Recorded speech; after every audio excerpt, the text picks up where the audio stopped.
നമസ്കാരം, welcome to Kerala cricket cafe. ഇന്ന് നമ്മൾ ഡിസ്കസ് ചെയ്യാനായിട്ട് പോകുന്നത് SRH വേഴ്സസ് പഞ്ചാബ് മത്സരത്തെ പറ്റിയുള്ള ഒരു പ്രിവ്യൂ ആണ്. കുറച്ച് ലേറ്റായി പോയി എങ്കിലും ഇത് ഒരു ക്വിക്കായിട്ട് നമുക്കിത് ഈ മാച്ച് പറഞ്ഞേ പറ്റും. അത്ര എക്സ്പ്ലോസീവായിട്ട് നടക്കാൻ പോകുന്ന ഒരു മാച്ചാണ്. അടിയും വെടിയും പുകയായിരിക്കും. കാരണം ഈ ഒരു സീസണിൽ ബാറ്റിംഗ് സ്ട്രെങ്ത് എന്ന് പറഞ്ഞാൽ ബാറ്റിംഗ് സ്ട്രെങ്തിന്റെ പീക്കിലുള്ള രണ്ട് ടീമുകളാണ്. SRH ആയാലും ശരി, പഞ്ചാബ് ആയാലും ശരി. സോ അവർ തമ്മിൽ ഏറ്റുമുട്ടുന്ന പറയുമ്പോൾ ആദ്യത്തെ ഒരു മാച്ചിൽ ഓൾറെഡി ഏറ്റുമുട്ടി. പക്ഷേ ആ സമയത്ത് SRH അത്ര ഒരു ഒരു ഫോമിലല്ലായിരുന്നു. പക്ഷേ ഇപ്പോഴത്തെ SRH അന്നത്തെ SRH തമ്മിൽ ഒരുപാട് വ്യത്യാസമുണ്ട്. ഇപ്പം രണ്ടുപേരും ഏറ്റുമുട്ടുമ്പോൾ എന്തായാലും വെടിയും പുകയായിരിക്കും എന്നുള്ള കാര്യത്തിൽ യാതൊരു സംശയമില്ല.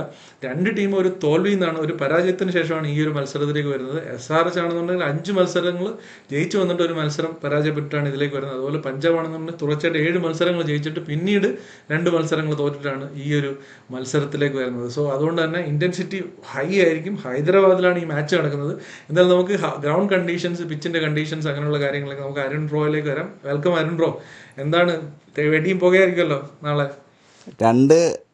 രണ്ട് ശക്തന്മാർ തമ്മിൽ കൂട്ടിയിരിക്കുന്നു. May be one of the most awaited contacts ആയിരിക്കും നാളെ നടക്കാൻ പോകുന്നത്. അത് SRH പഞ്ചാബ്, അതും ഹൈദരാബാദിൽ എന്നുള്ളതാണ് ഏറ്റവും കൂടുതൽ. അതും ഒരു ബാറ്റിംഗ് പാരഡൈസ്. ലൈക്ക് ഗെയിംസെ കൂട്ടല്ല നൈറ്റ് ഗെയിംസ് ഹൈദരാബാദിൻ്റെ പിച്ച് ബിഹേവ് ചെയ്യുക. അത് അബ്സല്യൂട്ട്ലി ഒരു ബാറ്റിംഗ് പാരഡൈസ് ആയിരിക്കും. അവിടെ രണ്ട് ബാറ്റിംഗ് ലോഡഡ് ആയിട്ടുള്ള ടീമുകൾ തമ്മിൽ കൂട്ടിമുട്ടുന്നു എന്ന് പറയുന്നതിൽ it's like high scoring game ആയിരിക്കും. And I'm so waited to see the match. ആ പിച്ച് കണ്ടീഷൻസിലേക്ക് നമുക്ക് പോവാം. പിച്ച് കണ്ടീഷൻസ് നോക്കിക്കഴിഞ്ഞാൽ അത് ബാറ്റ് ഫസ്റ്റ് എന്നുള്ള രീതിയിലെ ട്രാക്കാണ്, ഹൈ സ്കോറിംഗ് ആണെങ്കിൽ പോലും. കാരണം അവിടെ കളിച്ചിട്ടുള്ള നൈറ്റ് ഗെയിംസ് ആണ് ഞാൻ ഈ പറഞ്ഞത്. ഡേ ഗെയിംസും നൈറ്റും കമ്പയർ ചെയ്യേണ്ട. നൈറ്റ് ഗെയിംസിലെ 3 കളികളും ബാറ്റ് ഫസ്റ്റിംഗ് ടീമാണ് ജയിച്ചിട്ടുള്ളത്. അത് 3ഉം സൺറൈസേഴ്സ് തന്നെയായിരുന്നു. അവർ നോക്കിക്കഴിഞ്ഞാൽ ഒരു കളി 242 അടിച്ചു, ഒരു കളി 219 അടിച്ചു, ഒരു കളി 194 അടിച്ചു. ഓൺ ആൻ ആവറേജ് അപ്പോൾ നമുക്കൊരു 220 ആവറേജ് ടോട്ടലായിട്ട് കൂട്ടാം. ഒരു 10 റണ്ണിൻ്റെ എക്സ്ട്രാ കുഷനോട് വെച്ച് കഴിഞ്ഞാൽ 230 ഒരു ആവറേജ് ടോട്ടലായിട്ട് അവിടെ കൂട്ടാം. ഓക്കെ, അതാണ് അവിടുത്തെ ഒരു ആവറേജ് ടോട്ടൽ ഡിഫെൻഡബിളായിട്ട് മിനിമം അത്രയെങ്കിലും വേണം. ഇനി രണ്ട് ടീമിലേക്ക് പോയി കഴിഞ്ഞാൽ ബ്രോ വളരെ പറഞ്ഞൊരു കാര്യമുണ്ട്. ഇവർ ഈ മുമ്പും ഇതുകൂട്ട് തന്നെ കളിച്ചിട്ടുള്ളതാണ് ഈ സീസണിൽ. അന്നാണെന്നുണ്ടെങ്കിൽ SRH 219 അടിക്കുകയും മറുപടി ബാറ്റിംഗ് ഇറക്കിയ പഞ്ചാബ് 223 അടിക്കുകയും ചെയ്തു. അന്ന് SRHന് വേണ്ടി 300 സ്ട്രൈക്ക് റേറ്റിൽ അഭിഷേക് ശർമ്മയാണ് 74 കണ്ട് സ്കോർ ചെയ്തിരുന്നു. മറുപടി ബാറ്റിങ്ങിന് ഇറങ്ങിയ പ്രിയാൻചാരിയും റെപ്രസിംഹ സിംഗും 280 എന്നുള്ള സ്ട്രൈക്ക് റേറ്റിൽ ഒരു ക്വിക്ക് 50, ഒരു 20 ബോളിൽ 50 എന്നുള്ള രീതിയിൽ രണ്ടുപേര് സ്കോർ ചെയ്യുകയും ചെയ്തു. അന്ന് ശ്രേയസ് അയ്യർ ആയിരുന്നു മാൻ ഓഫ് ദി മാച്ച്. ഇതിൽ പ്രത്യേകം ശ്രദ്ധിക്കേണ്ട ഒരു കാര്യം, അന്നത്തെ ഒരു സൺറൈസേഴ്സ് ടീമല്ല ഇന്നത്തെ ഒരു സൺറൈസേഴ്സ് ടീം. അവരുടെ ബോളിംഗ് ആണെങ്കിലും മിഡിൽ ഓർഡറിലാണെങ്കിലും ആകെ മൊത്തം അഴിച്ചു പണിഞ്ഞ് അവർ സെറ്റായി ഒരു 5 സ്ട്രീക്ക് കഴിഞ്ഞിട്ട് ബ്രേക്കായിട്ട് വരികയാണ്. ഈ കളിയുടെ ഏറ്റവും ഇമ്പോർട്ടൻസ് എന്ന് വെച്ച് കഴിഞ്ഞാൽ ഇതിൽ ആര് ജയിക്കുന്നോ കുറച്ച് കാലത്തേക്കെങ്കിലും അവർ ടേബിൾ ടോപ്പറായിട്ട് നിൽക്കും. അതാണ് ഒന്നാമത്തെ കാര്യം. രണ്ടാമത്തെ കാര്യം, ഇതിൽ ആര് ജയിക്കുന്നോ അവരൊരു ലൂസിങ് സ്ട്രീക്ക് ബ്രേക്ക് ചെയ്തുകൊണ്ടായിരിക്കും ഇനി അങ്ങോട്ട് പോകുന്നത്. അങ്ങനെ 2 ഇമ്പോർട്ടൻസ് ഉള്ള മാച്ചാണ്. ഈ ടേബിൾ ടോപ്പറെ നമുക്ക് നാളെ അറിയാം. കുറച്ച് കാലത്തേക്കുള്ള ഒരു ടേബിൾ ടോപ്പറെ നമുക്ക് നാളെ അറിയാം. അതെ, അപ്പോൾ അത് പറഞ്ഞപ്പോഴേ ഒരു ഇമ്പോർട്ടൻ്റ് ആയിട്ടുള്ള ഒരു കാര്യം പറയാനുണ്ട്. നിങ്ങൾ ഈ വീഡിയോ ഇത്രയും നേരം കണ്ടിട്ടുണ്ടെങ്കിൽ, ഇതുവരെ നമ്മളെ വീഡിയോ കാണുന്ന ആൾക്കാരാണെന്നുണ്ടെങ്കിൽ തീർച്ചയായിട്ടും നിങ്ങൾ സബ്സ്ക്രൈബ് ചെയ്യാത്തവരാണെന്നുണ്ടെങ്കിൽ തീർച്ചയായിട്ടും ഒരു സബ്സ്ക്രൈബ് ചെയ്യുക. അതുപോലെ തന്നെ ഈ വീഡിയോയിൽ മാക്സിമം ഇൻട്രാക്ട് ചെയ്യാനായിട്ട് ശ്രമിക്കുക. അതായത് കമൻസ് വഴിയോ അല്ലാന്നുണ്ടെങ്കിൽ നിങ്ങളുടെ അഭിപ്രായങ്ങൾ ശക്തമായിട്ട്, അത് ക്രിട്ടിക് ആണെങ്കിലും ശരി, ഞങ്ങളെ അത്യാവശ്യം ട്രോളാനാണെങ്കിലോ അല്ലെങ്കിൽ കുറച്ചിട്ട് എടുത്തിട്ട് അലക്കാനാണെങ്കിലും ശരി, തീർച്ചയായിട്ടും നിങ്ങളുടെ അഭിപ്രായങ്ങൾ കമൻ്റായിട്ട് ഉറപ്പായിട്ടും കമൻറ്റ് സെക്ഷനിൽ പങ്കുവെക്കുക. അത് ഞങ്ങളുടെ എൻഗേജ്മെൻറ്റ് കൂട്ടുകയും കുറച്ച് ഒരു വീഡിയോസിന് വ്യൂസ് കൂടാനും തുടക്കക്കാരെന്നുള്ള രീതിയിൽ കുറച്ച് സ്ട്രഗിൾ ചെയ്യുന്ന ഞങ്ങൾക്കൊരു ബൂസ്റ്റ് ആയിരിക്കും. അതുകൊണ്ട് തീർച്ചയായിട്ടും ആ രീതിയിൽ സപ്പോർട്ട് ചെയ്യുക. എന്നാലും നമുക്ക് തിരിച്ച് വീഡിയോയിലേക്ക് തന്നെ വരാം. ബ്രോ, ഈ ടോസ് ഭയങ്കര ഇമ്പോർട്ടൻ്റ് ആണ്. നമ്മളിപ്പോൾ ഈ കഴിഞ്ഞ കുറച്ച് മാച്ചസ് ആയിട്ട് നോക്കുകയാണെന്നുണ്ടെങ്കിൽ ചില ടീമുകളൊക്കെ ഈ ഒരു IPL ഈ ചേസ് ചെയ്യുന്ന ടീമുകൾ ഇത്രയും വിൻ ചെയ്തിട്ടും കയ്യിൽ കിട്ടുന്ന ടോസ് നഷ്ടപ്പെടുന്ന നമ്മൾ സ്ഥിരമായിട്ട് കണ്ടുകൊണ്ടിരിക്കുകയാണ്. ഇപ്പോൾ കഴിഞ്ഞ മാച്ചിൽ ഡൽഹി അതുപോലെ ഒരു ബ്ലണ്ടർ കാണിച്ചിട്ടാണ് ഇപ്പോൾ നിൽക്കുന്നത്. അതുപോലെ തന്നെ മുംബൈ അതുപോലെ ഒരു ബ്ലണ്ടർ കാണിക്കുന്നതുകൊണ്ട്. അപ്പോൾ നാളത്തെ മാച്ചിൽ ടോസ് എത്രത്തോളം ഇമ്പോർട്ടൻ്റ് ആണ്? ശരിക്കും ചേസ് ചെയ്യുന്നത് തന്നെ ആയിരിക്കത്തില്ലേ നാളത്തെ മാച്ചിലും എന്തായാലും നല്ലത്? ഇപ്പോൾ SRHനെ സംബന്ധിച്ചിട്ടാണെങ്കിൽ ഈ 9 കളി കളിച്ചതിനകത്തിൽ അവർക്ക് 2 കളികളും കണ്ടേ ടോസ് കിട്ടിയിട്ടുള്ളൂ. കണ്ടിന്യൂസ്ലി 7 കളി അവർക്ക് ടോസ് പോലും കിട്ടിയിട്ടില്ല. എന്നിട്ടാണ് അവർ ഇത്രയും കളികൾ ജയിച്ചു വന്നത്. പിന്നെ ടോസ് ഒരു ഡിസൈസീവ് ഫാക്ടർ ആകുന്നു എന്ന് വെച്ച് കഴിഞ്ഞാൽ അവിടെ ഈ പറഞ്ഞിട്ട് ഓരോ പിച്ചിനെ അനുസരിച്ച് ഓരോ ചെയ്യേണ്ട കാര്യങ്ങളുണ്ട്. ഇപ്പം ഞാൻ ഈ പറഞ്ഞിട്ട് ഈ ഒരു പിച്ചിലാണെന്നുണ്ടെങ്കിൽ ബാറ്റ് ഫസ്റ്റ് എന്നുള്ള രീതിയിലാണ് പോകേണ്ടത്. പിന്നെ എങ്ങനെയാണ് ഓരോ ടീമും ടോസിനെ എടുക്കുന്നതെന്ന് വെച്ച് കഴിഞ്ഞാൽ ആൻ എക്സാമ്പിൾ ഇപ്പോൾ സൺറൈസേഴ്സ് എന്ന് പറഞ്ഞൊരു ടീം അവർ ടോസ് കിട്ടി കഴിഞ്ഞാൽ ഒബ്വിയസ്ലി ബാറ്റ് ഫസ്റ്റ് എടുക്കും. കാരണം അവർ ജയിച്ചിട്ടുള്ള കളികളെല്ലാം, പ്രത്യേകിച്ച് ഹൈദരാബാദിൽ അവർ ജയിച്ചിട്ടുള്ള കളികളെല്ലാം ബാറ്റ് ഫസ്റ്റ് ചെയ്ത് നല്ല ടോട്ടൽ പോസ്റ്റ് ചെയ്തിട്ട് ഡിഫെൻഡ് ചെയ്തിട്ടുള്ള കളികളാണ് അവർ ജയിച്ചിട്ടുള്ളത്. നേരെ മറിച്ച് പഞ്ചാബിനെ നോക്കുകയാണെന്നുണ്ടെങ്കിൽ ടോസ് കിട്ടിക്കഴിഞ്ഞാൽ ഹൈ ചാൻസ് ഉണ്ട് അവർ ചേസിങ് എടുക്കാനുള്ള കാര്യം. കാരണം പഞ്ചാബിനെ സംബന്ധിച്ച് ഡിഫെൻഡിങ് അവർക്ക് വലിയൊരു പ്രശ്നമാണ്. കഴിഞ്ഞ 3 കളികളിൽ അവർ തോറ്റിട്ടുള്ള കളികൾ എടുത്ത് നോക്കിക്കഴിഞ്ഞാൽ അവർ ഡിഫെൻഡ് ചെയ്തിട്ടാണ് തോറ്റിട്ടുള്ളത്. ഇനഫ് ടോട്ടൽ അവർക്ക് ആദ്യമേ പോസ്റ്റ് ചെയ്യാൻ പറ്റുന്നില്ല, അതിനെ റെസ്ട്രിക്ട് ചെയ്യുന്ന രീതിയിലുള്ള ബോളിംഗ് ലൈനപ്പും ഇല്ല. ആകെപ്പാടെ ഒരു കളിയാണ് അവർ ഡിഫെൻഡ് ചെയ്തത്. ആ കളിയാണെങ്കിൽ തന്നെ 254 260 മറ്റോ LSCക്കെതിരെയാണെന്ന് തോന്നുന്നു പഞ്ചാബ് പോസ്റ്റ് ചെയ്തുകൊണ്ടാണ് ആ കളി 50 റണ്ണിന് ഡിഫെൻഡ് ചെയ്ത് ജയിച്ചിട്ടുള്ളത്. ബാക്കി 2 കളികളും ഡിഫെൻഡ് ചെയ്യുന്നതിൽ അവർ തോറ്റത് കൊണ്ട് ഇവർക്ക് ചേസിങ് ഒരു ഇൻഫിനിറ്റി, അതൊരു 300 ആണെന്നുണ്ടെങ്കിൽ പോലും പഞ്ചാബ് ചേസ് ചെയ്യാൻ തയ്യാറായി നിൽക്കുന്നത് കൊണ്ടും ഇവർ ബാറ്റ് സെക്കൻഡ് ആയിരിക്കും ഓപ്റ്റ് ചെയ്യാം. പക്ഷേ പിച്ചിൻ്റെ കണ്ടീഷനും അവിടുത്തെ വിന്നിങ് ട്രാക്കും വെച്ചിട്ടുണ്ടായിരിക്കും ഒരു ന്യൂട്രലി ഉള്ളൊരു ഗെയിമിൽ ടോസ് എന്ന് പറയുന്ന രീതിയിൽ പോകുന്നത്. കാരണം ഇപ്പോൾ പല കളികളിലും ഈ ഒരു ഫാക്ടർ ആവാത്തത് 10 ഓവറിന് ശേഷം ബോൾ മാറ്റാനുള്ളൊരു ചാൻസ് ഉള്ളത് കൊണ്ടാണ് വർഷത്തെക്കാട്ടിലും ലെസ് ഇമ്പാക്റ്റ് ആയത് ഈ വർഷത്തെ ടോസിന്. പക്ഷേ എന്നും പറഞ്ഞ് ബാക്കിയുള്ള ടീമുകൾ കണ്ടീഷൻസിനെ ഫേവർ ചെയ്യാതെ ബ്ലണ്ട് ഡിസിഷൻ എടുക്കുന്നതിനെ ഞാൻ ഡിഫെൻഡ് ചെയ്യുകയല്ല. മനസ്സിലായി. അപ്പോൾ ഈ പഞ്ചാബ് ശരിക്കും പറഞ്ഞാൽ ചേസ് ചെയ്ത് ജയിക്കുന്ന ഒരു ടീം ആയതുകൊണ്ട് തന്നെ SRH ഒരുപക്ഷെ ടോസ് കിട്ടിയാലും അവർ ചേസ് ചെയ്യാനൊരു ചാൻസും ഉണ്ട്. കാരണം അവർ ഫസ്റ്റ് ബാറ്റ് ചെയ്തിട്ടാണ് വിൻ ചെയ്തിട്ടുള്ളതെന്നുണ്ടെങ്കിലും ഫസ്റ്റ് ബാറ്റ് ചെയ്താൽ പഞ്ചാബ് ചിലപ്പോൾ ചേസ് ചെയ്യുമോ എന്നുള്ളൊരു പേടി തീർച്ചയായിട്ടും അവർക്കുണ്ടായിരിക്കും. അതുകൊണ്ട് ഒരുപക്ഷെ അവർ ടോസിൽ കിട്ടിയിട്ട് അവർ ബോൾ ചെയ്യാനും ചാൻസ് ഉണ്ട്. എന്തായാലും നമുക്ക് അല്ല, അത് നമുക്ക് കണ്ടറിയാം ടോസിന്റെ കാര്യം. അതിനകത്തിൽ സ്വയമേ അവർ ആദ്യമേ നോക്കും ആവനാഴിയിലെ അമ്പ് എന്തൊക്കെയാണ്. ഇപ്പം ഈ പറയുന്ന സൺറൈസേഴ്സ് ടോസ് കിട്ടി കഴിഞ്ഞാൽ ബോളിംഗ് ഫസ്റ്റ് എടുക്കണമെന്നുണ്ടെങ്കിൽ അവർ അതിനനുസരിച്ച് റെസ്ട്രിക്ട് ചെയ്യാൻ പറ്റുന്ന ബോളിംഗ് ലൈനപ്പ് ഉണ്ടോ എന്ന് ചോദിച്ചു കഴിഞ്ഞാൽ ഇല്ല എന്ന് നമുക്കറിയാമെങ്കിൽ അവരുടെ ക്യാപ്റ്റൻ അതിനകത്ത് നന്നായിട്ട് അറിയാം. അപ്പോൾ അവർ ആ റിസ്ക് എടുക്കത്തില്ല. ഈ കളി തോക്കുന്ന അവിടെയാണ്. ഇപ്പം നേരെ മറിച്ച് ആ റിസ്ക് എടുക്കുകയാണെന്നുണ്ടെങ്കിൽ പിന്നെ ഒരു 50-50ആണ്. കാരണം ഇവരുടെ സ്ട്രെങ്തിന് എഗനിസ്റ്റ് ആയിട്ട് അവരുടെ സ്ട്രെങ്തിനെ കുറയ്ക്കാൻ പോകുന്നതുകൊണ്ട് അത് അവരുടെ വീക്ക്നെസ്സിനെ എക്സ്പ്ലോർ ചെയ്യാൻ പോകുമ്പം എൻ്റെ കയ്യിൽ അതിനുള്ള പൊട്ടൻഷ്യൽ ഇല്ലെന്നുണ്ടെങ്കിൽ ഞാൻ തോറ്റുപോകും, അവിടുന്നേ തോറ്റുപോകും. അങ്ങനെയാണ് ഈ പല കളികളും ഈ ടോസ് ഒരു ബ്ലണ്ടർ ഡിസിഷൻ എന്നുള്ള രീതിയിലേക്ക് മാറാനുണ്ടാകുന്ന കാര്യങ്ങൾ.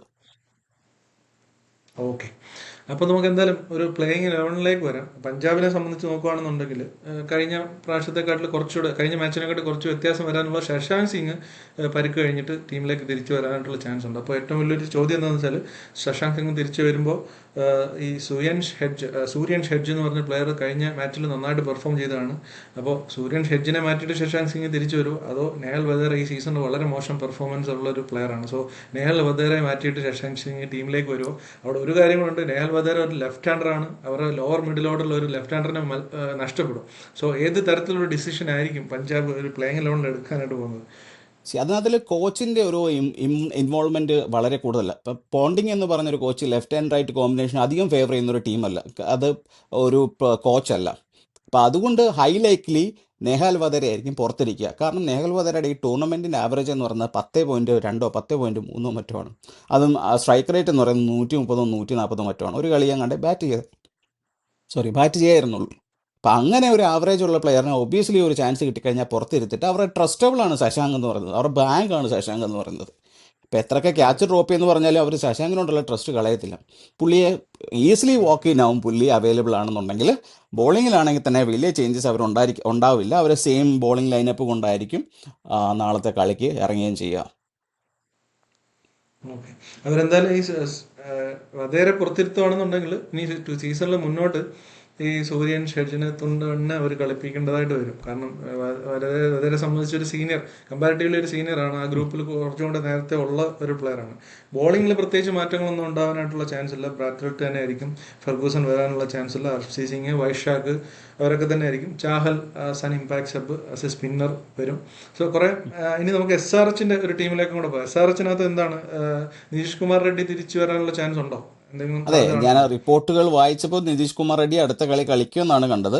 അപ്പം അങ്ങനെയാണെന്നുണ്ടെങ്കിൽ ഈ സ്ക്വാഡിലേക്ക് Nitish Kumar Reddy easily walk in ആവും. ഇതിനകത്തിൽ മാറാൻ പോകുന്നത് മിക്കവാറും ശിവാങ് കുമാർ എന്ന് പറഞ്ഞൊരു പ്ലെയറോ അല്ല ഹർഷദ് പട്ടേൽ ഡെഫിനറ്റ്ലി മാറും. ഹർഷദ് പട്ടേൽ മാറിയിട്ട് ഈ പറയുന്നോട്ട് പുള്ളി നിതീഷ് കുമാർ റെഡ്ഡി വരുമോ, അതോ അല്ല, ശിവാങ് കുമാർ സ്മരൺ മാറിട്ട് രവിചന്ദ്രൻ ഉണ്ട്. സ്മരൺ സ്മരൺ രവിചന്ദ്രൻ രവിചന്ദ്രൻ മാറും കമ്പാരിറ്റീവ്ലി നന്നായിട്ട് കളിച്ചു കഴിഞ്ഞ കളി. കഴിഞ്ഞ കളി. അല്ലെങ്കിൽ എനിക്ക് അവർക്ക് മാറ്റാൻ 3 ഓപ്ഷൻസ് ഉണ്ട് മിഡിൽ ഓർഡറിൽ. സ്മരൺ രവിചന്ദ്രൻ ഉണ്ട്, അനിക്കേത് വർമ്മയുണ്ട്, സലീൽ അരോറയുണ്ട്. സോ ഇവർ 3 പേരിൽ ഒരാൾ ഒരു മാറിയിട്ടായിരിക്കും മിക്കവാറും ഒരു നിതീഷ് ഒരു ഒരു കുമാർ റെഡ്ഡി കാര്യം ഞാൻ വരുന്നത്. പിൻവലിക്കുന്നു. സ്മരൺ രവിചന്ദ്രൻ കഴിഞ്ഞ കളി നന്നായിട്ട് കളിച്ചിട്ടില്ല. അപ്പോൾ ഒബിയസ്ലി സ്മരൺ രവിചന്ദ്രൻ മാറ്റിയിട്ട് നേരെ ഈ പറഞ്ഞോട്ട് നിതേഷ് കുമാർ റെഡ്ഡിയും വരും.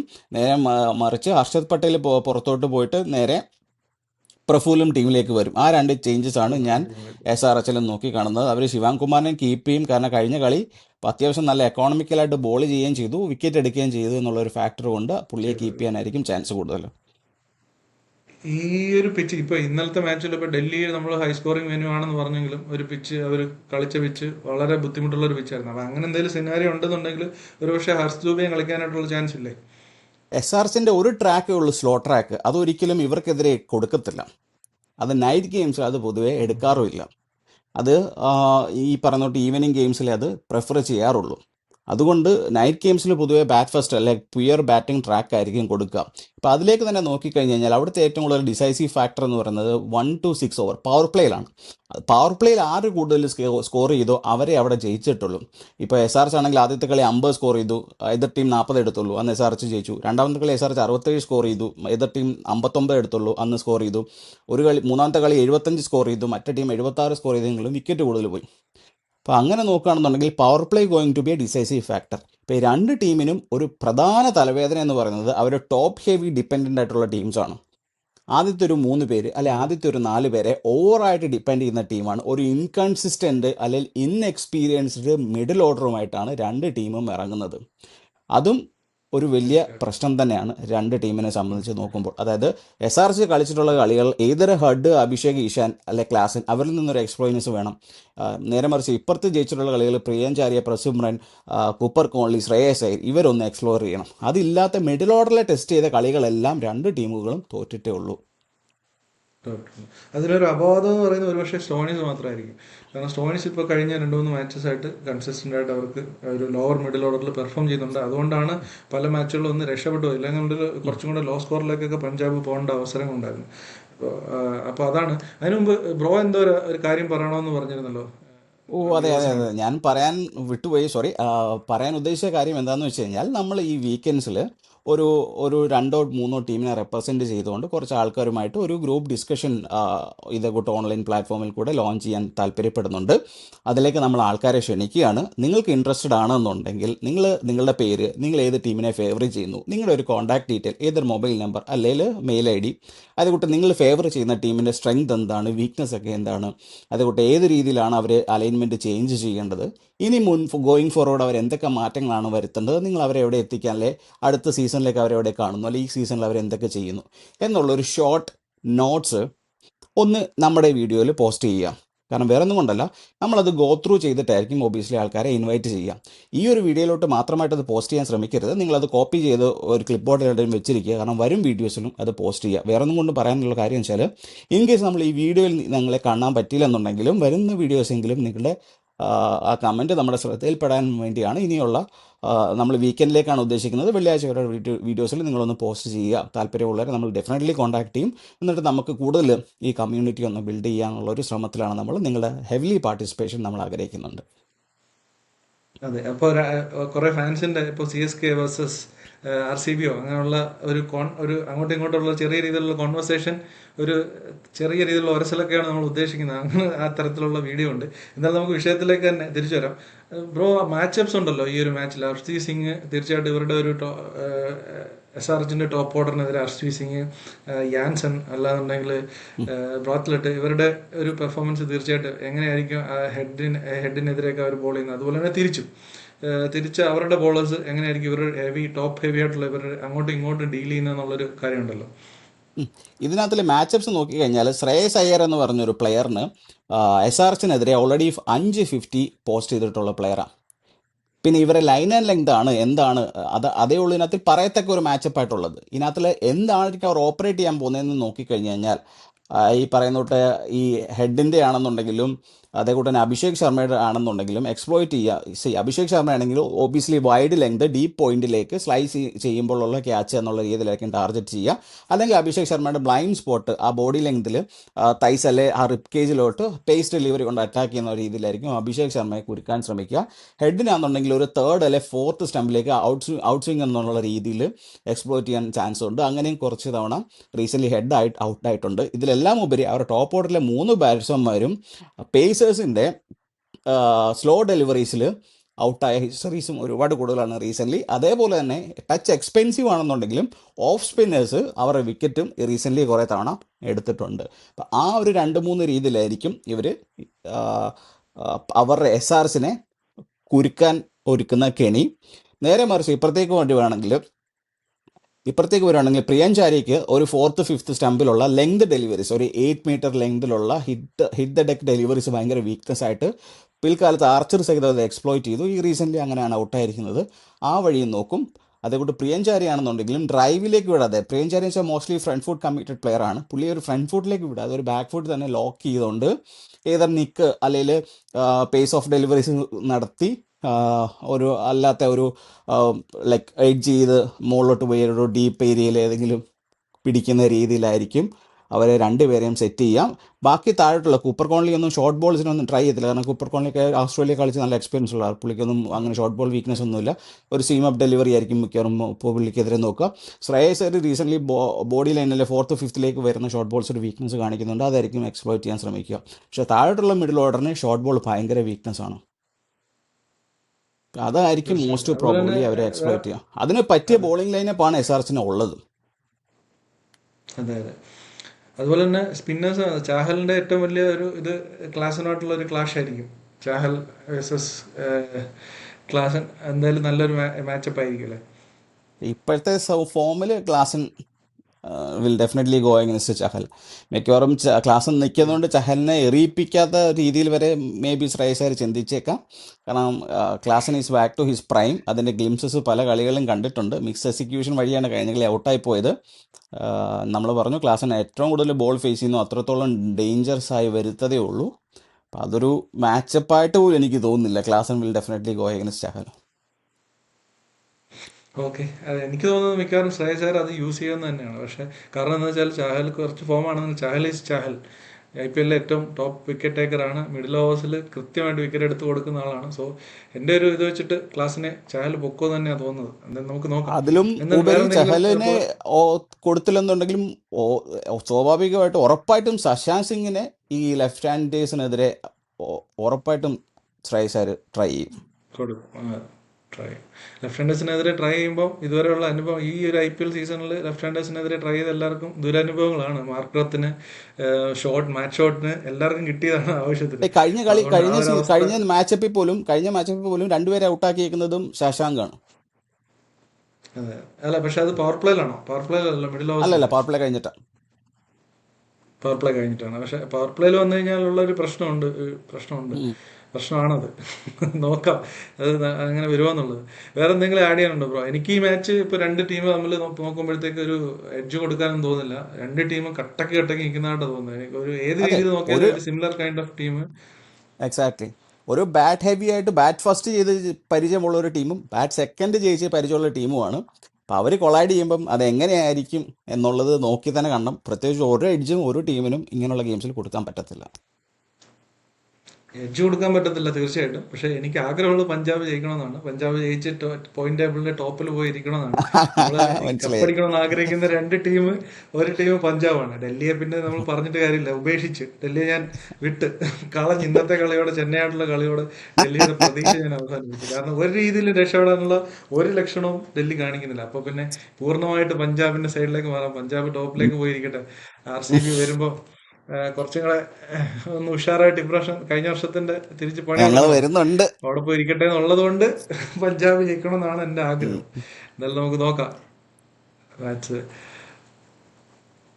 അപ്പൊ നമുക്ക് എന്തായാലും വൈൻഡ് അപ്പ് ചെയ്താലോ വീഡിയോ? തീർച്ചയായും. അപ്പോൾ ഓക്കെ, അപ്പോൾ നമുക്ക് എന്തായാലും ഈ വീഡിയോ അതിൻ്റെ ഒക്കെയാണ്. നിങ്ങൾ നേരത്തെ പറഞ്ഞ കാര്യങ്ങൾ മറക്കാതിരിക്കുക. ഒന്ന്, ഈ വീഡിയോ ലൈക്ക് ചെയ്തും കമൻറ്റ് ചെയ്തും സബ്സ്ക്രൈബ് ചെയ്തും സപ്പോർട്ട് ചെയ്യുന്ന കാര്യം. അതുപോലെ തന്നെ നമുക്ക് ഈ വീക്കെൻഡിൽ വരുന്ന നമ്മുടെ ഒരു ഫാൻസിനെ വെച്ചിട്ട് ഉള്ളൊരു കൊളാബറേറ്റ് ചെയ്തുകൊണ്ടുള്ള ഒരു വീഡിയോയുടെ ഒരു ഐഡിയ നടക്കുകയാണെന്നുണ്ടെങ്കിൽ, നിങ്ങൾ താല്പര്യമുള്ളവർ വരുവാണെന്നുണ്ടെങ്കിൽ, അത് നടക്കുകയാണെന്നുണ്ടെങ്കിൽ തീർച്ചയായിട്ടും സന്തോഷമുള്ള കാര്യമാണ്. സോ അതിനും നിങ്ങളുടെ പാർട്ടിസിപ്പേഷൻ പ്രതീക്ഷിക്കുന്നു. അപ്പോൾ നമ്മൾ ഈ വീഡിയോ അതിൻ്റെ ഒക്കെയാണ്. വീണ്ടും മറ്റൊരു ക്രിക്കറ്റ് റിലേറ്റഡ് വീഡിയോയിൽ ഞാനും അരുൺ ബ്രോയും ഒത്തുകൂടുന്നതിന് വരെ ബൈ.